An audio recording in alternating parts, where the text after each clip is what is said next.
వచ్చింది. అమ్మవారి చూపులు ఎంత దిశల వరకు పడ్డాయో అంతవరకు దరిద్రములన్నీ తొలగిపోయి అందరూ ఆనందమును పొందారు.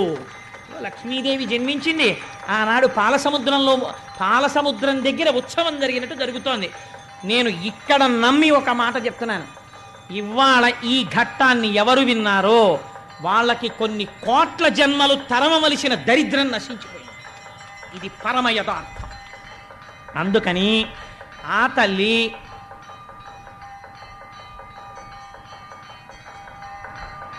ఒక్కసారి మీ అందరూ కూడా మానసికంగా అదిగో అక్కడ ఆ నీరాజనాన్ని తీసుకోండి, ఒక్కసారి అది కళ్ళకద్దుకుని నమస్కారం చేసుకోండి.